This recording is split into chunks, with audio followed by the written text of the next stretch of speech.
me give you a little bit of context here. I interviewed Rectenwald really early, the first time, in his bid for the LP nomination. And he then, after that, for his comments on social media regarding Israel and the war in Gaza after that broke out, after October 7th, he fell under a lot of scrutiny and then had some consequences to his career. I think he his position as like a senior fellow at like the one with a Hillsdale that he used to be a I guess like a professor or a lecturer at. He lost that position. His publisher, I think, I don't know the right word for it, like took him off their publisher lists, right? Disassociated with him. And so he suffered a lot of personal, economic, financial consequences for his position on the war in Gaza, statements that I agreed with. And when I had him then on the show many months later, as the campaign was much more in the swing of things, we talked about that. And, he had a very human moment where he was talking about the Palestinians and the suffering that they have endured. And he literally started tearing up and crying in the middle of our conversation. And it was, regardless of what happened at the LP convention, and he's had, some highs and some lows, but I am talking about some of the recent stuff regarding Rectenwald with the context of knowing him and believing that in his heart of hearts, what is motivating him is the same thing that motivated him in our conversation, which is a deep, heartfelt level of like outrage, of being emotionally, mentally, spiritually disturbed at the amount of human suffering and death and devastation that not just war, broadly speaking, causes, but at what's going on in this situation in Israel and Gaza, which, he is also a Christian, and it can be very frustrating sometimes when you see so many Christians, and heck, even some who call themselves libertarians, and they're out there not only like running cover for this, but sort of seemingly cheering it on. And that's, I don't begrudge him his passion. I do, however, think that some of his recent comments on social media, which those I'm going to be diving into, they are where I think that we always have to be careful with any issue. I see this with abortion. I see this even with trans or gender ideology and LGBT issues and how that kind of relates to Christianity and libertarianism. That's another issue where people can get carried away in their zeal and their emotions. And sometimes we get caught up and we hate evil and we want to oppose evil and we want to speak out against what we see as an injustice and something that's causing harm. And we get motivated by that so much that we let our emotions and our outrage blind us. And we have to be careful. One of my favorite lines I've ever heard came from my co-associate here at LCI, Carrie Baldwin, and we were having a conversation about abortion.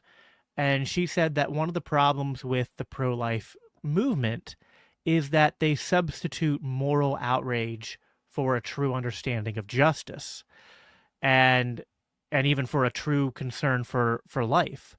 It's, it's good to understand that certain things can be morally outrageous, like abortion is a morally wrong, morally evil thing, but we can't substitute our outrage for an actual response that's measured in truth and in love. And that's where I think that Professor Rectenwald and others might be going astray, is that it's sometimes easy to let your hate of what's evil motivate you to sort of accept a certain version of events, certain delivery of the facts that's convenient.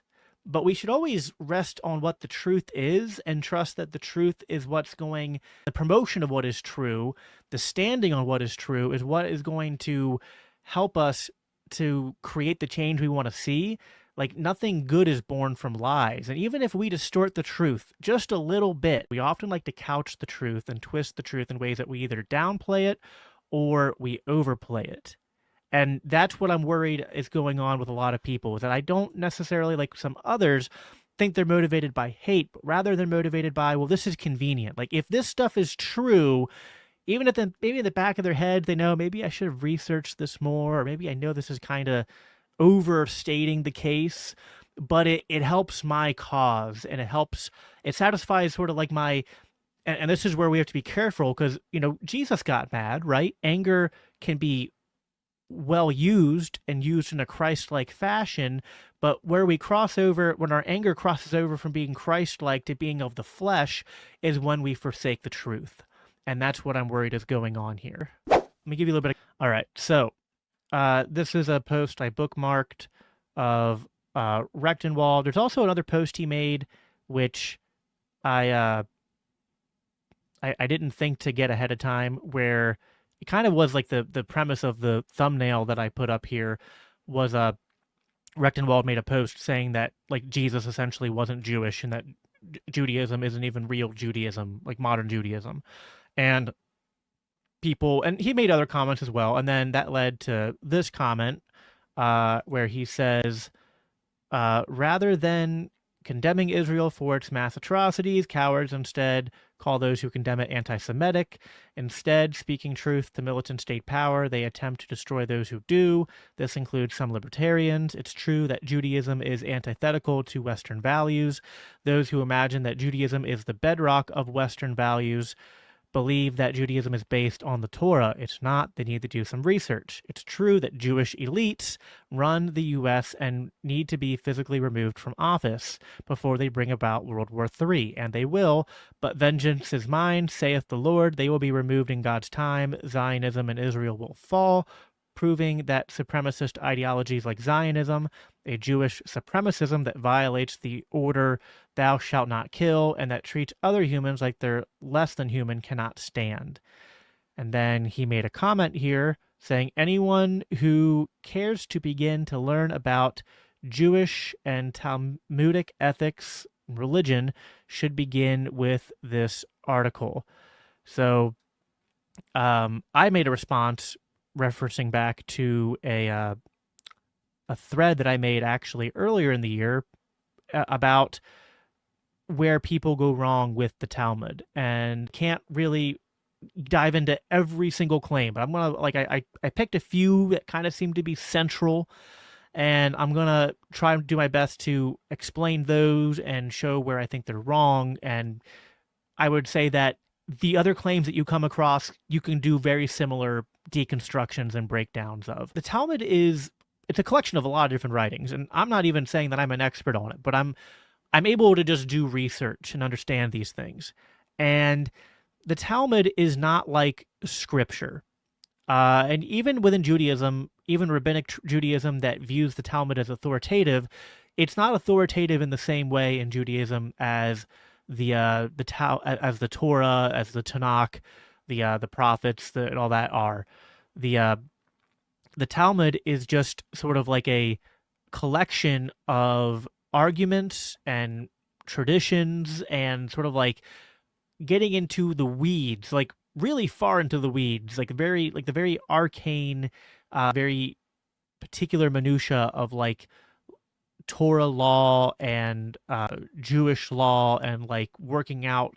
And it's often like in the form of a discussion or a debate. Claim one that you hear a lot is about that in the Talmud, and this comes from more than one spot, but you'll hear a claim that the Talmud and thus Judaism teaches that non-Jews are inferior to Jews.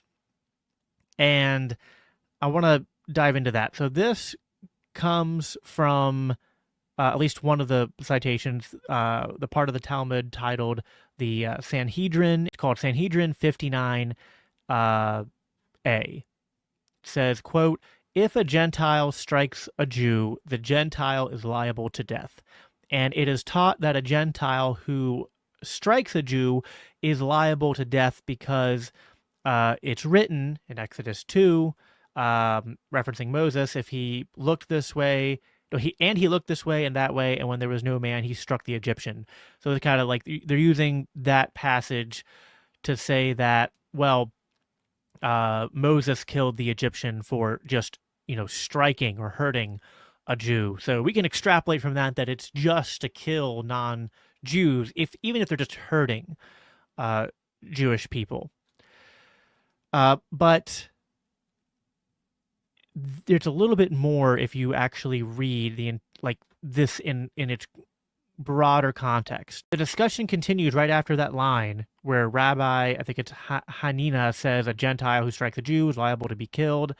But then the rebuttal says one who slaps his fellow on the cheek is as though he struck the divine presence.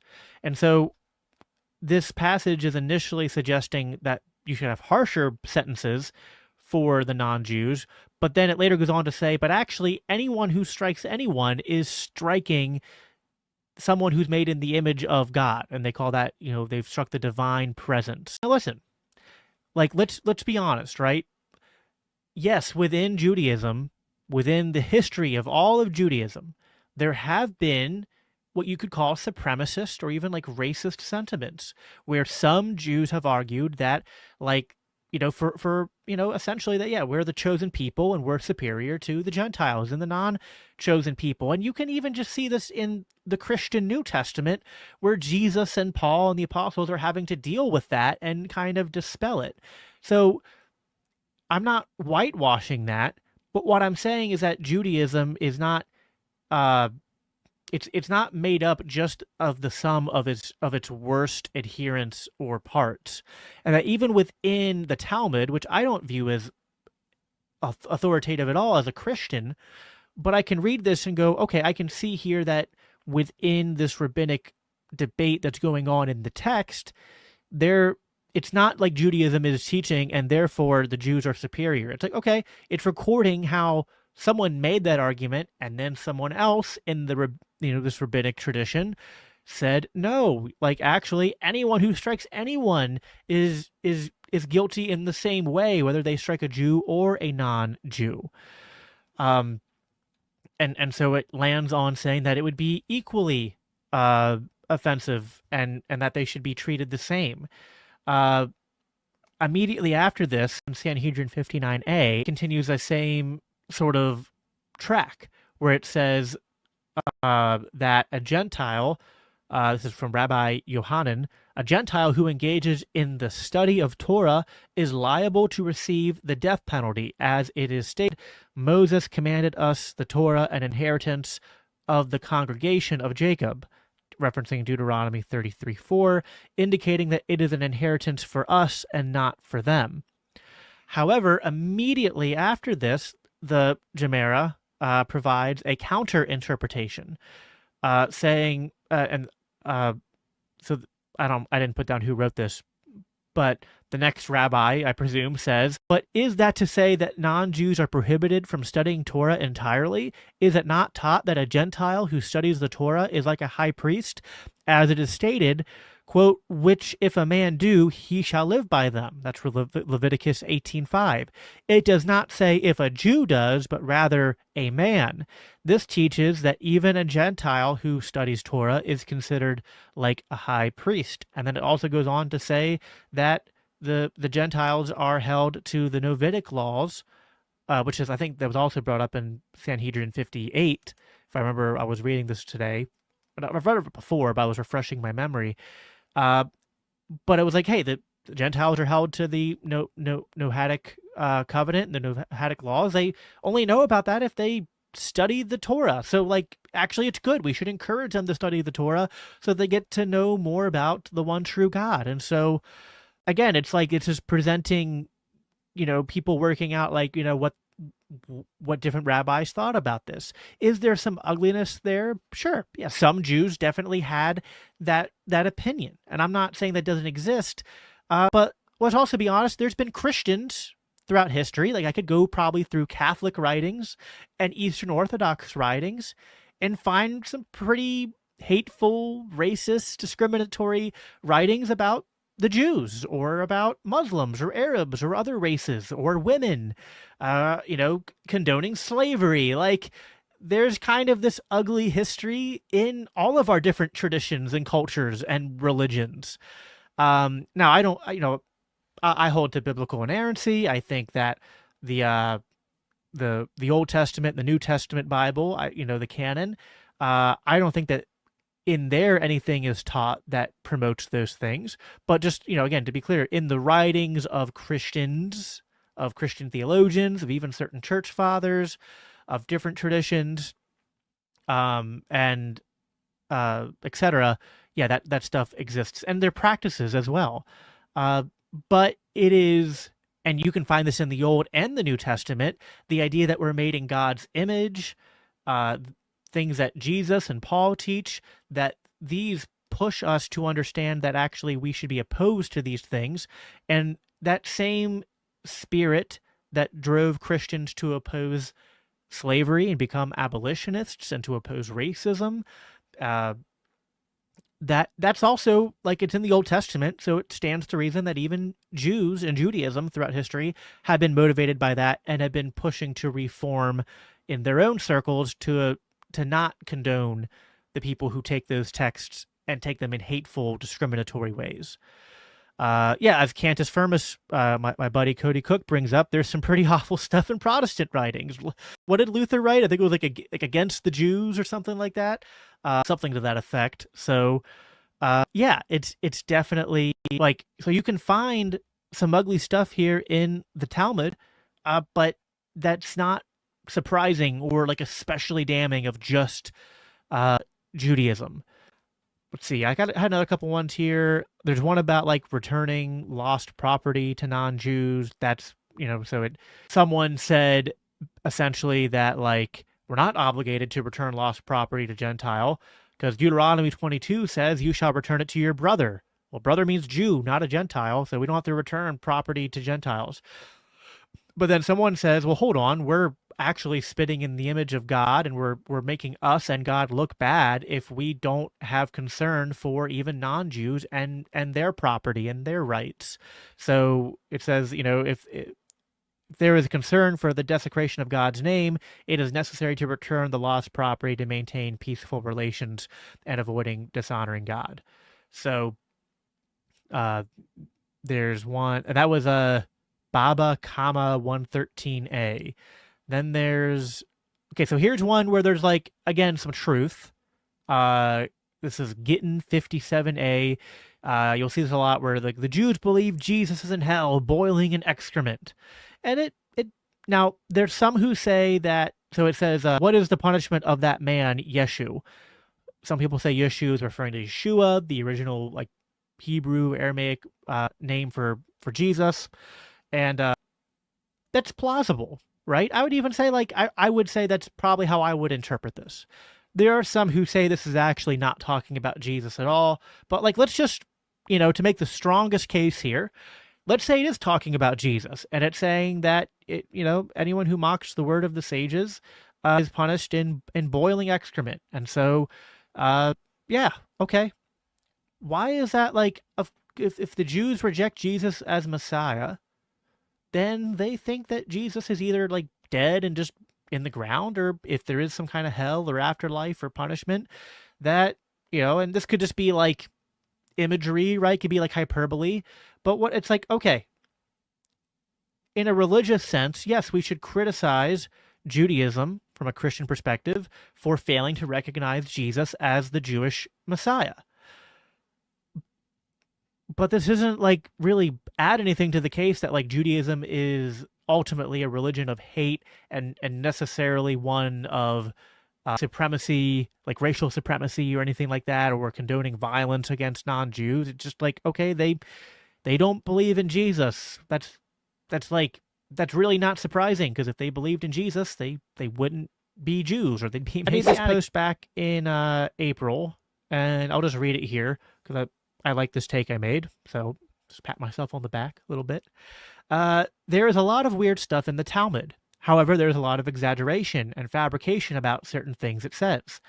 I was in a spaces last night where people kept talking about the Talmud and Talmudic Jews. I encourage people to vet these claims and citations that get thrown around. You'll find a few trends. 1. Some claims are made up. When you go to the Talmud, it's either not at all saying what was said, or at most it's an extreme rewriting with additions. And that's, I think, if I remember, yeah, so here's one down here. Someone posted this. I'm going to blow this up here. This does not exist. First of all, there is no section of the Talmud that's called Talmudic law, let alone a page 978. Like, this is literally entirely made up. And you'll find a lot of stuff like this. Or it's like they take things like the stuff I just read you, and they don't provide the context, and they make it even worse. Like, they really exaggerate it. So that happens a lot.